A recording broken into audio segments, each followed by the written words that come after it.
오늘 말씀은 우리가 너무나 잘 아는 유다 왕들 3대 성군 중에 하나이신 이 요시야 왕을 통해서 은혜를 나누고자 합니다. 이 요시야 왕을 얘기할 때는 꼭 이렇게 계보를 조금 얘기하고 시작하는 것이 좋습니다. 이 요시야 왕 계보를 보면 성군 중에 하나였던 히스기야 왕이 나옵니다.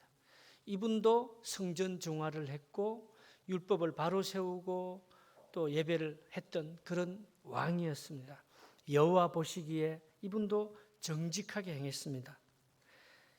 히스기야의 개혁이라고 해서 역대하 31장 1절부터 히스기야가 했던 내용들이 요시야의 이 대왕과 거의 비슷합니다.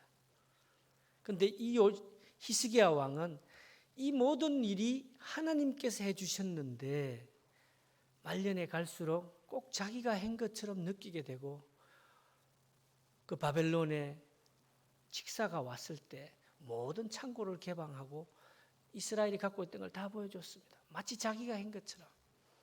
그래서 이사야 선지자가 당신이 보여준 것 그대로 바벨론으로 옮기게 될 것이다.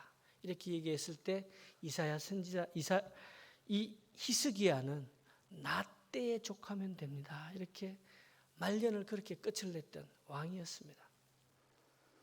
그리고 그 히스기야 그 성군의 아들이 므낫세입니다. 성경 중에 가장 악하다고 얘기하는 그 왕이었습니다.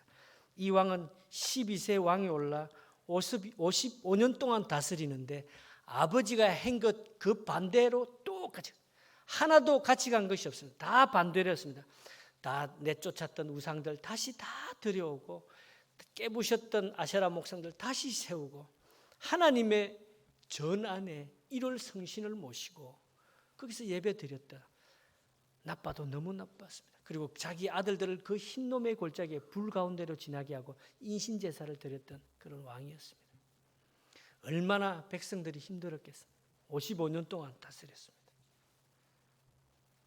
그리고 그 아들이 아몬이었는데 22살에 왕이 되었습니다. 근데 아버지랑 똑같이 하는 거예요. 므낫세는 아버지랑 정반대로 하는데 왜 악한 것은 자기 아버지를 그대로 따라하는 겁니다.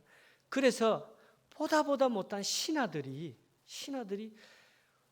너무 55년 동안 시달렸는데 또 시달려야 되냐고 반역을 해서 이 아몬을 몰아냅니다. 아몬을 죽여버립니다. 그랬더니 이제는 이 무지한 백성이 왜 우리 왕을 죽였느냐고 그 신하들을 다시 죽이고 그렇게 세운 왕이 이 요시야 왕입니다. 여러분 이런 걸 볼 때 정말 신앙이 뭔가 하나님 앞에 하나님 보시기에 정직하다 이걸 어떻게 해석해야 되느냐. 아버지가 그렇게 성군이었는데 아들은 천하에 이런 독종이었고 나쁜 사람이 없는데 왜 이런 거냐. 여러분 우리가 여기서 한 가지 진리를 발견할 수 있습니다. 신앙은 아버지의 것도 아니고 아들의 것도 아니고 내 이웃의 것도 아니고 신앙은 나와 하나님과의 1대1의 관계라는 걸 알 수 있습니다. 여러분 우리가 다윗을 볼 때 하나님께서 다윗을 마음에 두고 왕으로 삼으려 했지만 아버지 이새와 사무엘은 7 아들 중에 하나를 택하려고 했습니다. 왜요? 우리가 상상하는 왕, 우리가 생각하는 지도자는 적어도 사울처럼 돼야 된다는 거죠. 남들보다 목이 하나 더 있는 그런 사람, 신체가 건장하고 누가 봐도 멋있는 사람, 이런 사람이 우리의 리더자가 돼야지 어떻게 양치는 저 사람이 아버지도 생각하지 않던 그런 사람이 왕이 되리라고는 생각지도 않았습니다. 그래서 사람의 눈과 하나님의 생각은 다른 것입니다. 우리가 아무리 옳다 하려도 하나님께서 세우신 분 사울과 여러분 다윗을 비교해 보십시오. 사람들의 원에서 세운 왕 사울 멋있습니다. 보기에도 믿음직합니다. 그러나 다윗은 그렇지 않습니다. 매일 쫓김을 당하고 골리앗을 쳐 죽이고 그때부터 계속 도망다니던 이 다윗을 생각해 보십시오. 하나님의 뜻은 사람의 생각과 다름되어 있습니다. 오늘 이 요시야 왕의 이 성전 개혁을 통해서 우리가 배워야 될지만 하나님 보시기에 정직한 것은 무엇인가? 첫째로 우리는 하나님 보시기에 정직하다는 건 관점을 바꾸는 일입니다. 우리가 봐서 어렵고 우리가 봐서 좋고 우리가 봐서 사람들이 많이 이용하니까, 민주주의식으로 많은 사람들이 원하니까 그거는 것이 아니라는 것입니다. 관점을 하나님의 관점으로 바꿔야 된다는 것입니다. 여러분, 사사기의 마지막을 어떻게 장식하고 있습니까? 그 말씀은 요한계시록의 말씀까지 계속 따라가게 됩니다. 끊임없이 사람들은 하나님을 떠나려고 하면 하나님을 마치 내가 옳은 것처럼 살아가는 그 말씀이, 사사기의 그 말씀이 끝까지 따라가게 됩니다. 그것이 어찌 보면 우리가 살고 있는, 지금도 우리가 행하고 있는 것입니다. 마치 내가 옳은 것처럼 살아가는 것입니다. 하나님 보시기에 좋았다. 자우로나 이 요시야도 2절 말씀에 여호와 보시기에 정직하게 행하여 그의 조상 다윗의 길로 걸으며 좌우로 치우치지 아니하고, 이 말은 바로 신명기 6장 16절부터 25절 말씀 사이에 있는 하나님 말씀에 좌우로 치우치지 아니한다는 것은 내 생각과 세상의 어떤 여론이나 아니라 오직 여호와의 율법을 따라 사는 그 말씀을 얘기하고 있는 것입니다. 하나님 앞에 정직하다는 것은 말 그대로 관점을 하나님의 관점에서 보는 것입니다. 그래야 이것이 하나님께서 우리에게 주신 그 뜻이 무엇인지 깨닫게 되는 것입니다. 여러분, 사람의 생각으로 얼마나 많은 잘못을 저질렀는지 우리가 대표적으로 곡해하고 있는 사실이 있지 않습니까? 사람이 옳은 대로 갔더라. 예수님께서 마태복음 2장 말씀과 누가복음 2장 말씀에 예수님께서 이 땅에 오십니다. 그 사인을 누군지는 모르지만 위대한 왕이 오시기 때문에 저 바벨론의 별을 관측하던 동방의 박사들이 서쪽을 향해 별을 따라 왔습니다. 그래서 가장 왕이 오시기 때문에 먼저 찾아간 곳이 궁전이었습니다. 헤롯이 있는 궁전이었습니다. 물어보니 모르고 있었습니다. 그때 당시에 그 땅에는 제사장도 있었습니다. 서기관도 있었습니다. 성경을 연구하는 바리새인들도 있었습니다. 다 있었습니다. 그런데 누가복음 말씀에 천사들을 통하여 예수님이 오신다고 말한 건 누구였습니까? 자기 양도 없이 주인의 양을 대신 받아서 바미스를 맞아가면서 양을 치던 그 목자들, 들판의 목자들에게 너희를 위하여 구주가 나셨으니 이렇게 얘기합니다. 그때 이 목자들은 날뛰면서 제일 먼저 예수님께 경배한 사람이 목자입니다.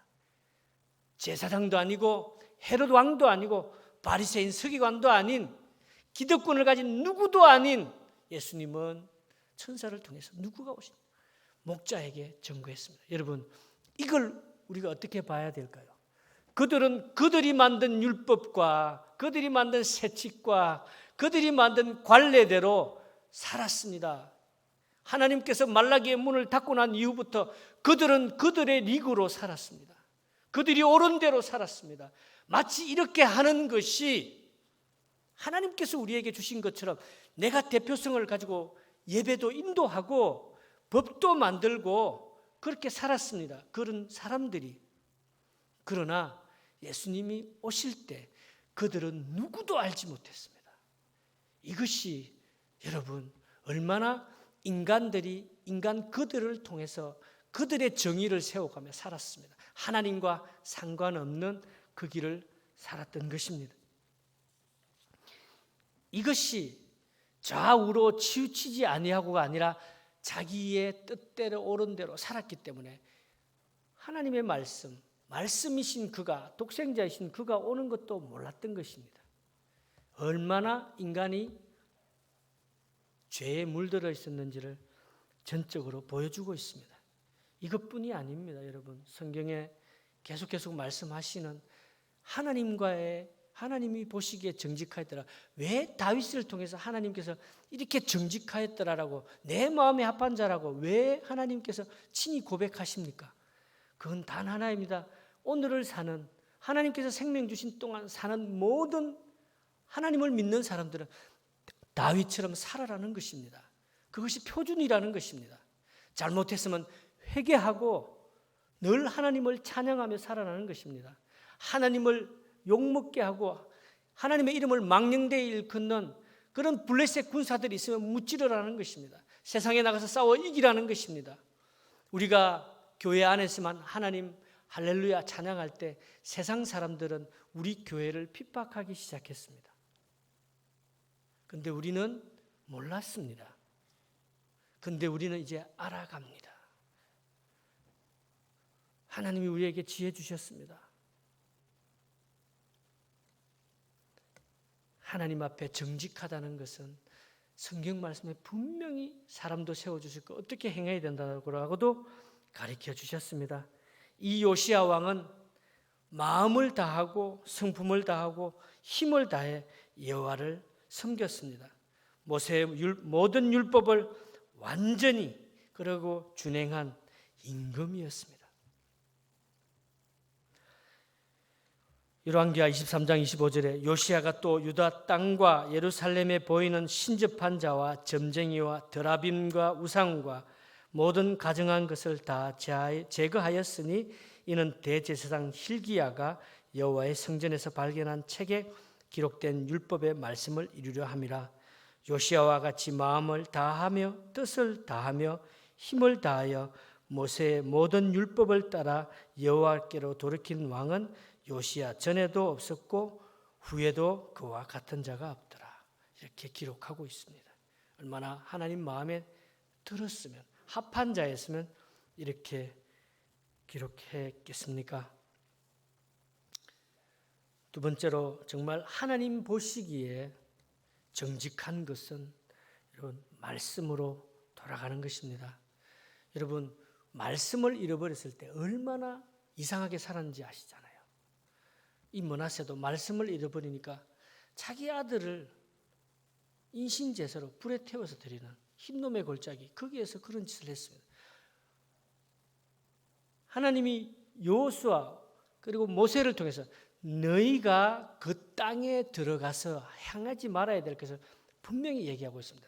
그들이 갖고 있는 종교 따르지 말고 그들이 행하는 풍습 따르지 말고 그들의 자녀에게 내 딸을 보내지 말고 그들의 아들을 네 사위로 만들지 말라고 분명히 그렇게 얘기하고 있는데 그 말씀을 잃어버린 사람은 그대로 따라가는 것입니다. 여러분 지금 산업이 발달하고 모든 것이 사람이 편리한 위주로 바뀌어 있습니다. 조금도 사람이 불편하면 그걸 개선하려고 합니다. 우리가 자동차를 예로 들어봐도 알지 않습니까? 손만 뻗으면 닫는 볼륨, 전원 이 버튼이 그 30cm가 실어서 운전대에다 달아놨습니다. 그 정도로 사람은 편안해지기를 원하고 게을러지고 있습니다. 마치 사람을 위한 것 같지만 그 정도로 인간은 이기적이고 본인들의 필요한 대로 살아갑니다. 그래서 하나님께서는 말씀을 통해서 우리를 끊임없이 깨우칩니다. 말씀을 보지 않으면 세상에 나가서 마치 오른쪽으로 가면 세상 사람, 교회에 오면 성도, 바깥에 나면 세상 이렇게 살고 있습니다. 그것이 우리인지도 모릅니다. 그래서 말씀을 주시고 끊임없이 그 말씀 속에서 살아가라고 말씀하고 있는 것입니다. 여러분 얼마나 말씀을 떠나면 이상해지는지 우리가 마태복음 21장 말씀을 보면 압니다. 21장 말씀이 뭐냐? 예수님께서 예루살렘에 이제 우리 죄를 위해서 십자가 못 박히로 예루살렘에 입성하고 나서 성전 정화 사건이 일어납니다. 성전에 가봤더니 비둘기 팔고 양 팔고 모든 거 파는데 교회가 엉망입니다. 그런데 아주 평화롭고 그들은 그 법도대로 잘 따르고 있습니다. 아무 문제 없었습니다. 그런데 예수님 보시기에 내 집은 만민이 기도하는 집인데 너희가 강도의 소굴로 만들었냐고 얘기하고 있습니다. 이것이 말씀을 떠난 유대인들이 행했던 것입니다. 왜요? 사람들의 편리 때문에 내가 정성스럽게 키운 내 양 1년 된 순양 그리고 내가 바깥에서 포도 농사 지어서 만든 그 포도주 그리고 제사장님께 바칠 밀, 보리 이런 것들을 저 단에서 들고 와야 되고 저 북쪽에서 들고 와야 돼 헤브론에서 들고 와야 되는데 내가 대신 만들어주마. 그래서 장사질했습니다. 우리가 볼 때 굉장히 합리적이고 합당한 것입니다. 그러나 그것이 처음에는 그렇게 될지 몰라도 이것이 계속 가면 기득권층의 이익으로 대변되게 됩니다. 마음대로 가격을 정할 수도 있습니다. 그래서 엘리의 두 아들이 하나님의 제사에 손을 댔다가 그 대가 멸망하는 걸 우리는 봤습니다. 분명히 그런 이야기들을 이 이스라엘 백성들은 알고 있었을 것입니다. 그런데 그들은 행하기를 또 돌아갑니다. 우리가 예레미야서를 봐도 알 수 있습니다. 예루살렘에 허리를 묶고 네가 뛰어다니면서 진리를 외치는 자 한 명, 진리를 외치는 자 한 명이 없다는 건 뭐냐면 말씀을 완전히 잃어버렸다는 것입니다. 진리가 표준이 진리의 근원이 뭔지를 아예 잊어버리고 세상에 정한 법대로 살았기 때문에 하나님께서 예레미야에게 찾아보라 한 명만 있어도 이 성읍을 멸하지 않게 하노라고 얘기했을 때 이 정직한 이 한 사람, 말씀을 갖고 있는 이 한 사람이 없었다는 것입니다. 그래서 하나님은 바벨론이라는 몽둥이를 들고 이스라엘을 정화했던 것입니다. 그렇게 다시 돌아와서 에스라를 통해서 느헤미야의 말씀에 에스라를 통해서 예루살렘 광장에 모든 유대인들을 세워놓고 말씀을 읽었을 때 그때 그들이 깨달았습니다. 여러분. 요시야도 율법책을 발견하고 하나님 말씀을 봤더니 옷을 찢고 통회하며 자복했다고 했습니다. 말씀을 읽으니까 하나님이 깨닫게 해주시는 것입니다. 우리가 가장 근세에 500년 전에 말씀을 도둑맞았다가 말씀을 되찾은 게 있습니다. 그것이 바로 종교개혁이었습니다. 그들만의 말씀을 소유하고 있다가 그들이 필요한 대로 법을 만들고 서민들을 착취했습니다. 마치 하나님의 이름으로. 그것이 바로 십계명의 제2계명을 어기는 너희는 내 이름을 망령되이 일컫지 마라. 그 일을 그들은 스스럼 없이 행했던 것입니다. 그래서 말씀을 되돌려 놓는 종교개혁이 일어났던 것입니다. 말씀으로 돌아가야 됩니다. 그들이 옳은 대로 돌아가는 것이 아니고 내가 옳은 것으로 돌아가는 것이 아니라 말씀의 그울 앞으로 돌아가야 된다는 것입니다.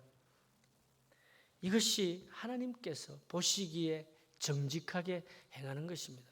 세상에 도덕의 잣대로 깨끗하게 살다 간 사람 무지 많습니다. 있는 것 다 퍼주고 간 사람도 많습니다. 경주의 최 씨도 그랬습니다. 최 부자도 그랬습니다. 이런 인류의 착한 사람, 우리의 법대로 봤을 때, 우리의 눈으로 봤을 때 착한 사람은 무지무지 많이 있다 같습니다. 그러나 그것이 하나님의 법과는 아무런 상관이 없다는 것입니다. 백성에게 말씀이 들려질 때 깨닫게 되는 것입니다. 우리도 말씀을 통하여 우리 목사님 항상 강해의 말씀을 하는데 그 말씀이 하는 이유가 뭐냐? 깨닫고 세상의 지식과 지혜를 이겨내라는 그 말씀입니다. 어렵고 힘들지만 말씀을 하나하나 풀어서 증거해 주시는 것입니다. 말씀을 잃어버리면 여러분, 말씀을 잃어버리면 사람이 얼마나 타락된다는 걸 우리는 계속 보고 있습니다. 사사시대부터 예레미야까지 그리고 가까운 500년 전의 종교개혁까지 얼마나 많은 일을 했습니까? 그래도 사람이 막으려고 무슨 짓을 해도 되지 않았습니다. 말씀을 들려주고 돌려줄 때 사람들은 깨닫게 되는 것입니다. 끊임없이 예배 처소로 나오고 끊임없이 하나님을 찬양하고 찾는 것입니다. 그것의 주체는 누구냐? 바로 본인이라는 것입니다. 남이 나를 이끌어서가 아니라 내가 스스로 예배 자리, 기도의 자리 찾아 나오는 것입니다. 그래야 하나님을 만나고 변함없는 하나님의 사랑을 느낄 수 있으며 변함없는 하나님의 그 이야기를 우리는 들을 수 있습니다. 여러분, 우리가 갖고 있는 기억은 너무나 한계가 있습니다. 조금만 지나면 헷갈리게 되어 있습니다. 마치 내가 잘못한 것도 있어도 세월이 지나면 마치 그것이 그때 내가 이걸 몰라서 잘못했다고 했는데 생각해 보니까 아니네라고 내가 유리한 쪽으로 계속 생각하게 됩니다. 그것이 우리가 갖고 있는 이기성입니다. 자기 몸을 보호하기 위해서, 자기를 보호하기 위해서 갖고 있는 그런 이기성입니다. 그러지 않았다면 왜 제사장과 바리새인들이 그렇게 곡해가 됐을까요? 그들이 맞다고 생각하면서 그들의 생각을 계속 말씀에 주입시켜서 나중에는 원본은 사라지고 가짜만 남아있는 것입니다. 성경을 율법서를 통해서 만들어진 그 유대인들의 그 말씀들 갑자기 생각이 안 나요. 탈무드 거기에서 또 해석하고 나오는데 그 원본 하나님의 말씀은 사라지고 거기서 해석해서 계속 나오는 거죠. 나중에는 원본을 잃어버리는 것입니다. 요시야가 발견한 율법책도 그렇습니다. 그 근본을 두고 자꾸 사람들이 하니까 나중에 그 율법책이 성전 안에 있었지만 찾지 못한 거죠. 얼마나 우스운 일이겠습니까? 인간은 그렇습니다. 지나가면 잊어버리고 지나가면 마치 우리가 옳았던 것처럼 바뀌게 되는 것입니다. 그래서 역사를 기록하고 만들지만 그것도 강자의 역사로 씌어지게 되는 것입니다. 하나님의 이 역사책은, 하나님의 이 말씀은 강자에 의해서 씌어진 것이 아니라 하나님의 영으로 하나님의 마음을 그때 하나님이 쓰시는 기자를 통해 썼습니다. 그래서 지금까지의 말씀이 우리에게까지 오는 것입니다. 마지막으로 하나님 보시기에 정직한 것은 모든 것을 하나님의 영광으로 돌리는 것입니다. 영광을 가로챘을 때 여러분, 우리가 얼마나 많은 것을 알 수 있습니까? 하나님의 영광을 가로채서 사사도 세워보고 그랬더니 하나님의 영광을 가로챘습니다. 그랬더니 우리가 아는 기드온도 아들을 70명이나 두고도 그 아들 하나가 69명을 다 죽이는 대사륙을 벌이고 영광을 가로챘을 때 그 결과물들은 우리가 말하지 않아도 너무나 뻔합니다. 하나님의 것은 하나님께 돌려야 됩니다. 하나님의 것을 우리가 차지하면, 여러분, 사울이 왜 하나님이 떠나게 됐습니까? 하나님의 사람 사무엘이 올 때까지 기다려야 되는데 적들은 앞에 있고 자기 생각에 보니까 지금 빨리 하지 않으면 안 돼서 대신 예배드려서 하나님이 그를 버렸었습니다. 하나님의 영광을 가로챈 것입니다. 세상의 왕들이 왜 유다의 왕들이, 왜 열 왕들이 하나님 앞에 바로 서지 못했을까요? 말씀도 잃어버렸죠. 그 모든 영광을 남에게 주기 싫은 거죠. 대표적으로 사울이 그렇지 않습니까? 왕이 낫다고 하니까 그분은 편집증을 갖고 있는 분이었습니다. 굉장히 사이코였죠. 그래서 언제나 자기 아들이나 자기 부인이 자기를 반역할 수 있으니까 아들과 부인을 죽인 사람이 사울입니다. 사울. 그런 왕들이 세상에 살아가고 있는데 마치 그 권력에 충성하는 신하들이 그분이 맞다라고 얘기하고 있습니다. 왜곡되고 거짓되고 그들의 길로 간 사람들입니다. 우리가 하나님과의 사이에 가로막혀 있는 벽이 있다면 그건 바로 우상입니다.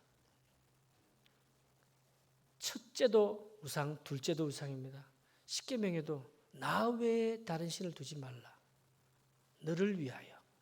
하나님하고 상관없는, 나를 위해, 하나님을 위해서 하니까 너를 위하여. 그런데 이 말씀은 지금도 우리 속에 유효하게 작용하고 있습니다. 왜? 우리는 우리에게 너무 많은 우상을 만들어 놓았거든요. 마치 맞는 것처럼. 마치 그것이 하나님께서 주신 것처럼. 마치 재물이 하나님께서 주셨는데 나를 위해. 그때부터 우상으로 바뀌는 거죠. 너무나 포장을 잘하기 때문에 우상인지 모르고 지나가는 경우가 많이 있습니다. 우상 숭배와 하나님의 언약을 지키지 않으면 신명기 6장 10절부터 15절 말씀에 어떻게 된다는 약속을 정확하게 했습니다.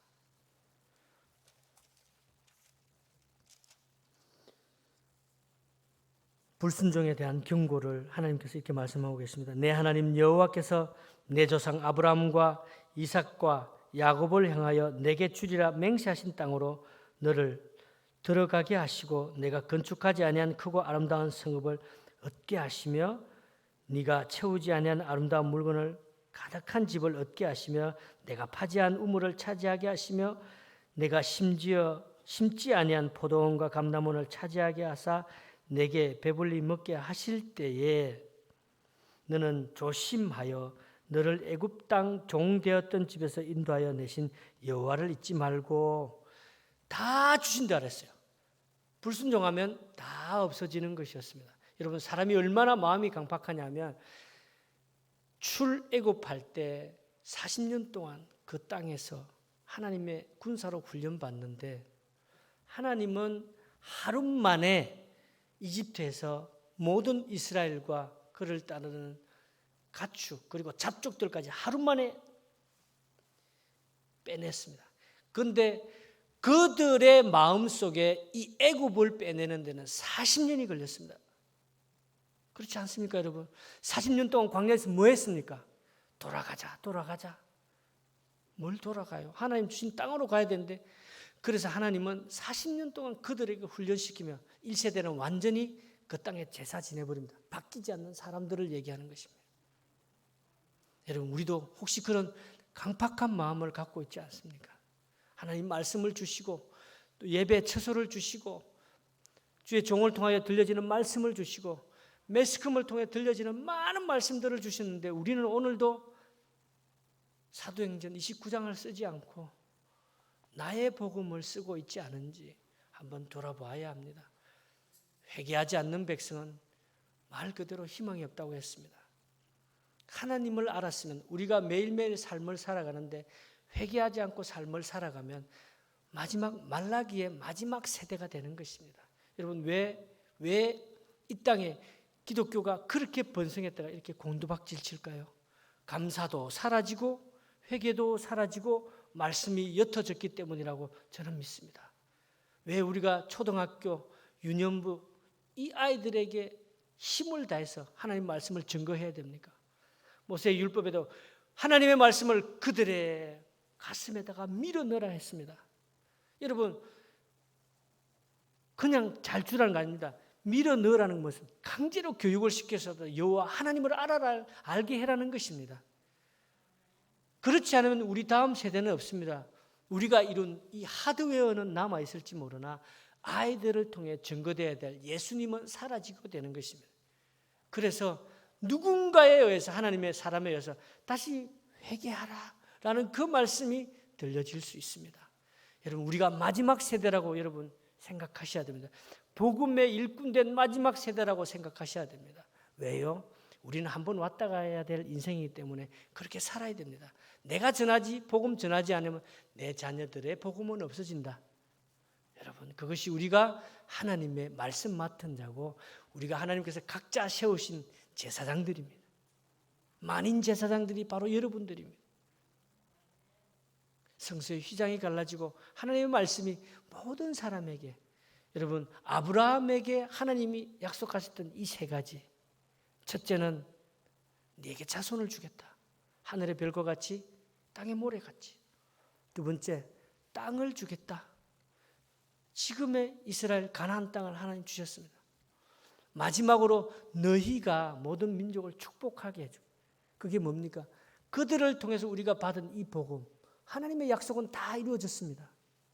그 약속이 아브라함에게 약속하셨으면 하나님이 우리에게도 약속하신 줄 믿습니다. 우리에게도 하나님께서 자손을 주시고 땅을 주시고 하나님의 복이 너희를 통해서 나가게. 왜요? 그거 바로 선교의 사명이지 않습니까? 우리의 자녀들에게 말씀을 가르치고 우리의 자녀들에게 하나님의 나라에서 살 수 있는, 하나님의 통치가 있는 땅에서 살 수 있는 땅을 주시고 그 아이들을 통해서 선교가 되고 하나님 말씀이 땅 끝까지 다시 예루살렘으로 가기까지 그 일을 하나님 우리에게도 똑같은 약속을 주셨습니다. 말씀을 마치겠습니다. 하나님께 돌아갈 수 있는 자는 회개한 자가 하나님께 돌아갈 수 있고 하나님 보시기에 바르게 행하는 자입니다. 요시야를 통해서 우리는 배울 수 있습니다. 우리의 마음에 갖고 있던 다른 성전 깨부수고 우리의 마음속에 있던 우상들 깨부수고 다시 말씀으로 돌아가는 것이 오늘 요시야를 통해 우리에게 주신 말씀인 줄 믿습니다.